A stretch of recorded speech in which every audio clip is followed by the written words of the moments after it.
there, I am Sam from Little Stitchy Bee, and if you are here, you have purchased one of my PDF patterns and you are ready to get started. So we are going to talk about transferring methods. If you have bought one of my PDF patterns, you have the document Getting Started, so you can reference that. Okay, let's start with option number one. I have all of our options right here. We have heat erasable pen, carbon paper, and to print through a printer. So we will start with a quick little show of what it would look like to do a heat erasable pen. So you would take your printed pattern, which is this guy right here. Oops. Typically printed patterns will also have a hoop around them to give you like the outline, but this one just doesn't right now. But you will lay this on top, and I can even see it a little bit through here without light, but typically what I will do is put it either up on a window or on top of a plastic box and with my phone light passing through, or in many cases, people will actually lay it on top of an iPad, or if you don't want to print your pattern, you can do it directly off of, off of a iPad. So like here, we're just gonna use the light and transfer like that. So iPad, computer screen, print it out and use a window, create your own light box, any of those options. And then you are just going to trace through your pattern. Handy dandy. And then you are going to just use like either a blow dryer or iron to erase the heat. That option I like because again, you can use a computer screen, you can use an iPad, if you have a printer, you can print the pattern and use a window or a light box. There's so many options, it's so user-friendly. And then in the end, if you screw up or you say you don't stitch far enough out and some of your lines are showing, you can erase it all with heat. It's very nice as a beginner-friendly option. The next option is carbon paper. So what you are going to do is put your fabric here, carbon paper here, pattern here, and then you're going to trace on top of your pattern, and it's going to transfer directly to your fabric.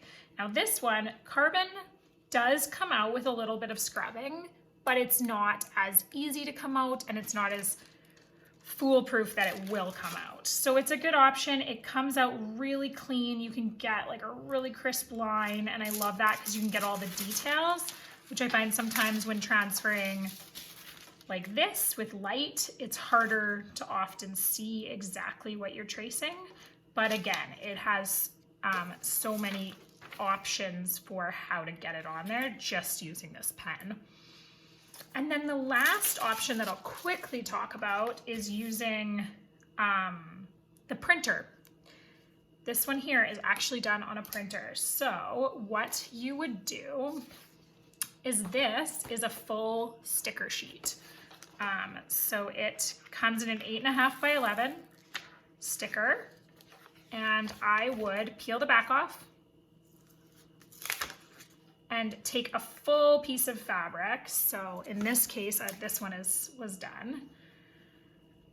So it's a full piece of 8.5 by 11 fabric, and you're going to stick it to the back of your sticker.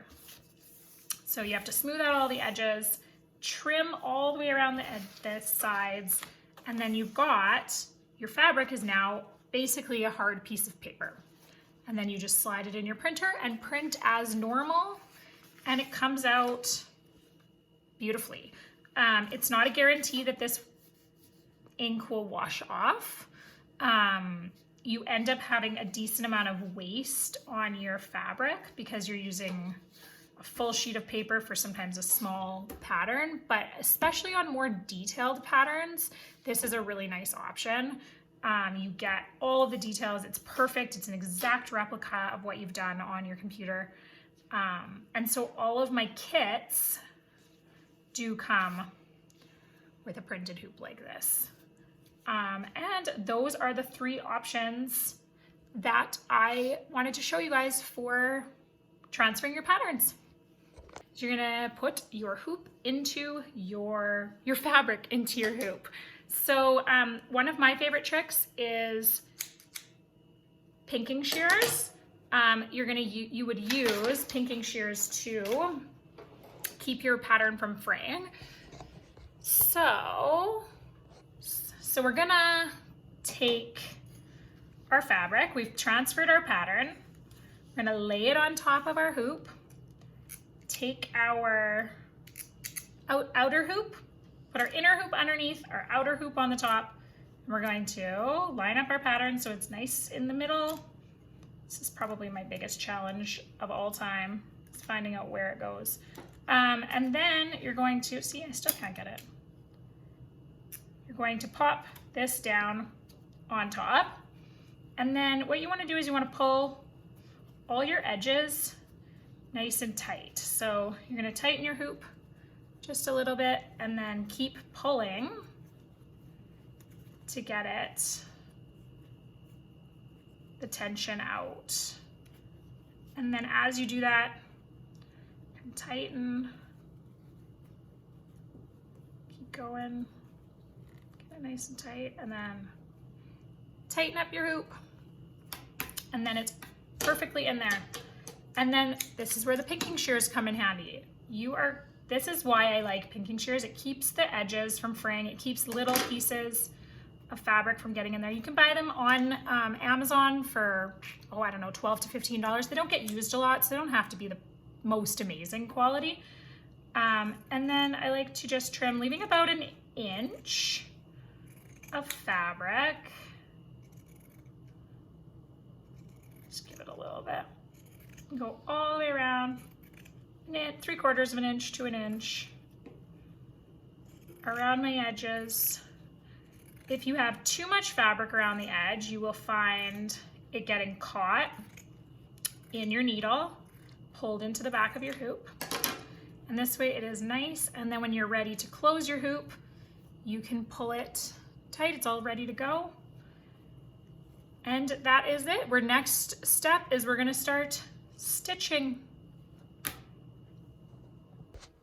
Hopefully that helped. If you do have any questions, my inbox is always open and I am more than happy to help you if you are having trouble transferring your pattern.